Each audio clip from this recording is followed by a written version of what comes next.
Hey guys, today I want to talk to you about the Makerfire Armor 65 Tiny Whoop. This little quadcopter is awesome. I bought this one after I bought the small Pepper, after I was just frustrated with it. And I could say this thing is a big difference and well worth the money compared to that Pepper. Now you're gonna have to get your own goggles and your own transmitter. Luckily I had a transmitter. This is my old 11X0 made by JR, and it's a Japanese version. It has a module option on the back, and I put a protocol unit on there so I could use it. So luckily I had a transmitter. Just had to buy this adapter, which was like 35, 40 bucks or something like that.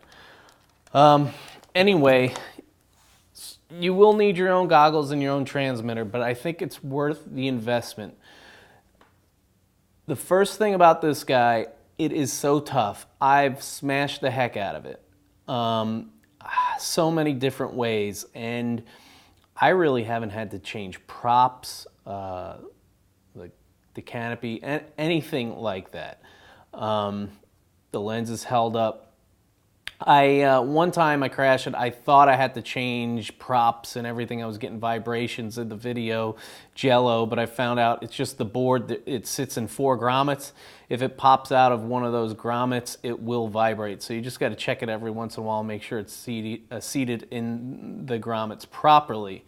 Other than that, I have had no issues with it. It is not a brushless quadcopter. It's brushed motors, so it's not as powerful as, say, this UR65. However, I find this to be almost as capable as this brushless. I can do flips, loops, everything that the other one can. This can do it, and I kind of prefer this one more. It's like the perfect tiny whoop. This one is a pain in the neck because every time I crash, I have to put the lens back in. The board pops out easy. I notice right now, actually, the board is out in the front, so I'd have to pop that back in. This one just is more fickle. It has a little bit better range because it has a nicer antenna, and maybe the VTX is better, the video transmitter. But I think for the money, spent 89 bucks at Amazon, so you have good seller protection there. If you need to return it, you can. It comes with so many props and bodies, 3 batteries. I have one in the other room there. 3 batteries and a charger. You can hook it up to a USB cable, and you could charge 3 batteries via USB. And if you want to put via XT60, you can hook a battery up to it and utilize all 6 of the charging ports. I've only used the USB because it's convenient. I keep it near my computer, and I charge the 3 batteries that I have. I only have 3 for these. But I find this thing to be awesome, and you'll see in some of the clips just how fun it is and how many crashes I do with it, and I have yet to have a problem with it. I beat the heck out of it. I let my kids beat the heck out of it. They throttle it straight up into the ceiling, no problem.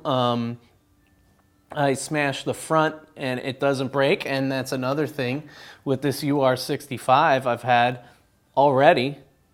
It broke on the plastic, so the plastic seems to be a lot tougher on this guy. And I don't really see a performance difference. Call me crazy, but this being brushless, and I don't really see a big performance difference. Yeah, it has some more juice, but they both do the same things. And this one just is really stable, handles well, right out of the box. I think this is the one to get for a beginner. If you're gonna go around looking for tiny whoops to try, I guarantee you that you will like this quadcopter. like I said, I can't find anything bad with it. Oh yeah, one thing, the antenna placement, it's for the RX, it keeps going in front of the lens, but you just fix that and put it to the side. But this thing, man, I can't say enough good things about it. It's so tough, so stable, and so fun. The whole family loves it, and I highly recommend that if you're gonna do this for the first time, you buy this. You buy this Makerfire. Armor 65, the Pro version, has everything you need, extra props, extra batteries, extra canopies or bodies, whatever you want to call it, and you will have a blast. You just need to go out and buy a proper transmitter, whether it's the DSMX version, the FlySky version, or FlySky, whatever they offer.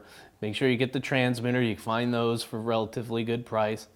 And then you're all set. Goggles, I did a review on the Quantum Cyclops diversity goggles. Those would be perfect. So I think with transmitter, goggles, and this kit, you'd be set back anywhere from $250 to $300, but it will be worth the investment because you'll have a transmitter to use all the time, and you'll have a goggles to use with any other drone you might get that are pretty capable goggles. So yeah, I think this is a winner. I will always keep this. I don't see myself breaking it because I've pushed it to its limits, smashed it everywhere, and nothing has happened to it.